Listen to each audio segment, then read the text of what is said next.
Bentornati raga, qui Gonzo's Gaming. Oggi vediamo 7 consigli per le fogne di Last Day on Earth. Preparatevi perché presto arriverà una guida su come ripulirle economicamente.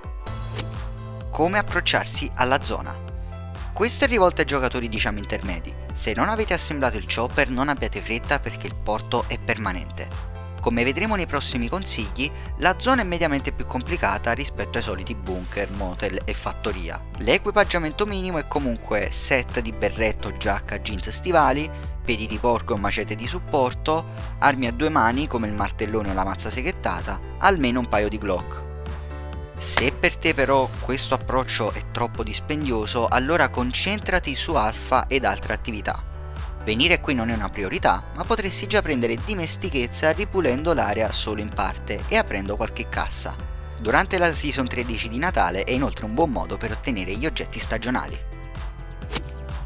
Attento a non perdere tutto.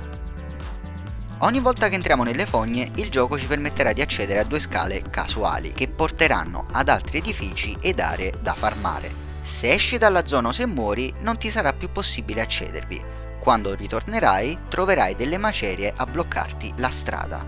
Ciò significa che da un lato, se muori ai piani superiori, hai perso tutto quello che hai con te e che hai farmato. Quindi tieni il bottino al sicuro nelle casse delle fogne inferiori. Una volta che sei entrato, dovrai ripulire tutto in una singola run, senza morire e uscire, se vuoi fare ovviamente tutta l'area. Quindi porta sempre più del necessario con te, è una buona abitudine.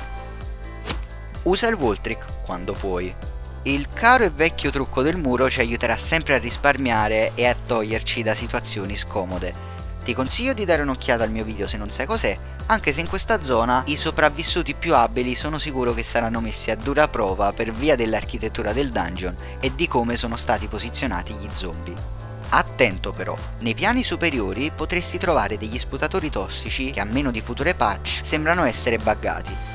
Purtroppo il loro sputo ci beccherà anche attraverso il muro e infatti ci ho perso un tattico un botto di roba la prima volta. Risparmia la tua corazza. Raga, l'area è davvero enorme con tanti zombie pieni di punti vita e ci sono diverse trappole che costringono a prendere danni sull'armatura. Se vuoi risparmiare per diminuire i costi, allora affronta gli zombie più deboli con il wall trick e nudo, attraversando le pozze e le fughe di gas solo in mutande. Potrai risucchiare l'acqua radioattiva assemblando le pompe, ma è consigliato farlo, secondo me, solo quando hai assemblato la barca, visto che serviranno alcuni oggetti in comune da entrambe le parti, insomma. Se usi un set berretto, giacca, jeans e stivali, allora potresti portare con te tutto il necessario per upparlo ad armatura rinforzata, un po' come abbiamo fatto nell'approccio economico al secondo e terzo piano del bunker alfa. Per i player più avanzati, se hai buone modifiche per armi da fuoco e ravvicinate, ne hai tante, non è un problema usarle insieme a corazze tattiche o altri set che vuoi tu, allora potresti usare un approccio un po' più diretto soprattutto ai piani superiori. Tieni sempre le distanze, soprattutto contro gli zombie più forti e che avvelenano, e alterna le armi da fuoco ad armi da taglio, in modo che risparmierai comunque qualche colpo perché non guasta mai. Iscriviti al canale e attiva le notifiche. Esatto, ci saranno sempre più guide, video, contenuti a tema Last Day on Earth e non.